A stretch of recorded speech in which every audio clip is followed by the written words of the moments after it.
Let's try it again, shall we? Take two. See if I can get the chat going this time, which did not want to appear last time. And, it's kind of hard to have a chat without people to chat with. There we go. Hello, Julia, Sosa, all the regulars showing up. I love it. How are you fine folks today? Good to see everybody. As I was saying, Aaron Rodgers most likely not going to play on Thursday night. There's nothing official there. Matt LaFleur saying it's a game time decision, please, as if that decision hasn't already been made. What's up, everybody in the chat here? Good to see everybody. Will EQ break out? I don't know about break out, Sean, but I do find it interesting that so many people seem to think he's on the bubble. I don't see that at all. Now, does that mean he can't get cut? No, of course not. But I think he's had a really good camp. Aaron Rodgers brought him up unsolicited yesterday. Not that Aaron Rodgers hasn't talked about guys who've gone on to get cut before. But yeah, I think EQ's had a really good camp. And I absolutely think he's going to be on the team. So now, does that mean a breakout season is coming? I'm not so sure about that. But I think he will be a contributor in 2019, definitely. What do you think about the Canada game? I'm excited. It is basically my home city. Ethan, I wish I could tell you I was a little more excited about it, but the only reason they're there, obviously, is because of the Raiders and their craziness. And I know it's a newer stadium, so that's good, but sure wish they were playing in an NFL stadium. And I'll be surprised if some of the starters even play. But, hey, I know it's exciting for the city. It's great. There's Packer fans up there, obviously, such as yourself, that get a chance to see the Packers where they may not otherwise. So in that aspect, I love it. But as far as preseason is bad enough in general, and then to go to some non-NFL stadium, I don't know. It's hard for me to get excited about it.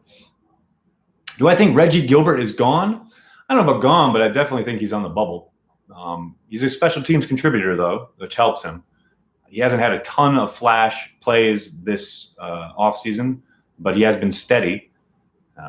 I would probably keep him over Fackrell myself. Now, I know we've been down this road before, but Fackrell has had a less than inspiring training camp and or preseason.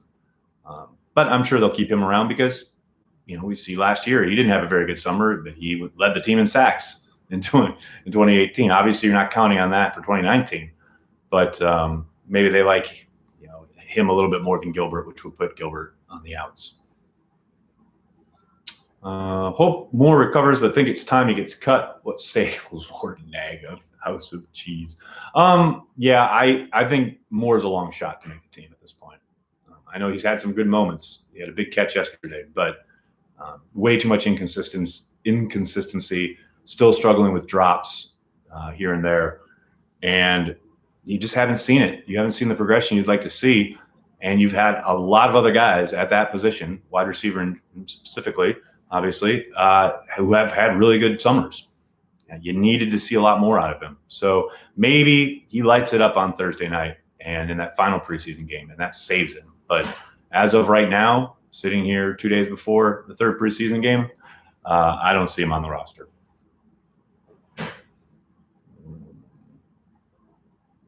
Will the offense get off to a slow start? Scott, I would suspect so, yes. But, they've surprised me before. Maybe it happens again. I'd be shocked if it happened down in Chicago on opening night, but stranger things have happened. If Mark Murphy wanted to get some Packers tickets, where would he buy them? Probably Ticket King at cheeseheadtv.com. There's a link right on the homepage. Check it out. How's that for truncated? Is this week's game the closest you'll get to watching Hard Knocks this season? Not quite sure what that means. I won't be watching tonight. We have an event here at LiveX, which is why I'm not in the studio. But I'm sure I'll watch the replay at some point. How do you personally value character as part of a player's value to the team? Is it worth it to deal with, say, A, B in the media just for the player's talent? Yeah. I think so. If you're a Hall of Fame level type talent, if you're a once in a generational talent, yeah, you're going to put up a bunch more headaches than you would a regular dude, so to speak, a ditch digger, if you will. Every GM is different. You're asking for my personal opinion. You can't win with a locker room full of choir boys. The Packers have themselves had a couple of tough characters, to put it nicely, in their locker rooms throughout the years on winning teams. So, I'm probably a lot more forgiving than most, but that's why I'm not a football coach, I guess. I don't think we should keep 3 quarterbacks this season because I feel like there's been a lot more competition than years past. Yeah, I think, if I had my druthers, I'd probably go with Boyle and let Kaiser go. I think Boyle still has a little bit of development that he could, a ceiling that he could reach, where I think Kaiser's done everything he's going to do. He's had ample opportunity to develop into something. And I just haven't seen much, if any, development there. With Boyle, I could see there could still be a little bit of growth. That's just a personal opinion. But I still don't feel comfortable with either one of them backing up Aaron, but that's the road we're headed down. Missile Hog Vitale is going to be an asset, huh? Well, yeah, if he can get back on the field. He's been injured almost a week now. So I would be very surprised if he plays on Thursday night. Got to think he'll want to get back out there. I hope if he's ready to go for week 1, yeah, I think you'll definitely see a whole lot of him. I think he'll be very integral part of the offense, and especially in the passing game. Why does the NFL have officiating, quote, points of emphasis every year? Michael, let me tell you why. Because the competition committee feels the need to stick its nose into every single little thing. Teams and coaches complain each and every offseason, and rather than say, okay, we understand your concerns and or complaints, but we don't feel we need to respond to every single one of them, the competition committee feels they have to draw something up each and every year. There's some kind of controversy that is a one-time thing, whether it's Brett Favre getting beat up in the NFC Championship game, whether it's Favre not getting the ball back in overtime, whether it's that missed call down in New Orleans in the NFC Championship game, whether it's Aaron Rodgers getting hit late by a Viking, etc. All these instances where teams have these grievances for this single player, this one moment, and the competition committee comes up with sweeping rules to try and fix that one thing. But the problem is every single year we see tons and tons of unintended consequences because of it. And it drives me nuts. They overreact to every single thing, every single complaint, rather than just have it that's the game, that's part of the human nature of it, etc. No, they have to try and overcorrect every single thing. We've been dealing with it now for a decade, whether it's celebrations, whether it's low hits to the quarterback, whether it's hitting the quarterback late, all these things. What's a catch? With a tuck rule, all these absurd things. Well, what's a sack? How can you sack the quarterback? And now we've got this stupid officiating thing with being able to challenge pass interference. It's just one thing after another. No league does a better job of getting in its own way than the NFL. No league. Do the Bears win the Super Bowl this year? No. Now, do you think the CTE issue has to do with them overreacting? In some ways, sure. But if you're completely overhauling your rule book because of a hit to the quarterback, how is that saving the other 10 dudes on the field? Or I'm sorry, the other 21 dudes on the field. It isn't. You're babying the quarterback position because you have to sell television ads and quarterbacks move the market. It's got nothing to do with CTE, genuinely. Now, do they sell it as player safety? Yeah, sure, of course. They don't give a shit about player safety. Give me a break. Does Lazard make the 53? Woo! That's a good question. I doubt it. I know he's got practice squad eligibility remaining. I think they'll try and sneak him through. Who knows what happens then? But I'll be surprised if he's on the initial 53. Is A.J. Hawk a Packers Hall of Famer? Absolutely, 100%. Haven't heard much about Josh Jackson. Scott, that's because he just started practicing. He had been on the sideline with a non-football injury, which means he hurt himself prior to getting to camp. He just started practicing. He's got a lot of ground to make up. I do not doubt for a second we'll see him on Thursday night. Will Savage have more of an impact this year than Jair did last year? Well, I mean, it all depends on what you're looking at, what kind of metrics you're using. To me, I think he'll be more noticeable. I think he'll be around the ball a lot. And I think, the nature of the position helps him there. But yes, all intents and purposes, I think you'll see more of Savage, and you'll sense a bigger impact from him because you're going to see him around the ball a lot more. What's the correct topping for a brat? Oh my God. I tell you what, Banky has this really good mustard that's really good, but I'd have to ask him. I'll ask him tomorrow night on the return of Packer Transplants. Make sure you're there. 5 p.m. Eastern, the return, the first 2019 season kickoff, Packer Transplants, me and Corey in the house. It's going to be a lot of fun. Ismail, thanks for the super chat. Do you think we'll ever have AI refs? No, I don't think they'll go there, like robot refs or AI or whatever. Not in my lifetime, maybe 100 years from now. But I'm sure it'll all be very different. They'll be playing a different sport by then. You ever dance with the devil in the pale moonlight? You better believe it, Aaron. I always like the sound of it. Due to the depth at wide receiver, could there be a surprise cut? Davis, Moore? Well, I don't think either of those would be a surprise, actually. I said at the beginning of the stream, I think Moore's got a very long way to go to make this team. If the Packers cut Jamon Moore, what does that say about the decision-making of Brian Gutekunst in the scouting department to select him before MVS and EQ? Nothing. They selected him because of his athletic upside, which is what you do in the draft. That's why the freak athletes get drafted earlier. Doesn't say anything.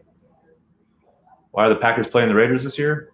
That's the way they worked it out. A lot of these preseason games are the teams working out schedules and things like that. Obviously, there's a lot of familiarity between those two franchises.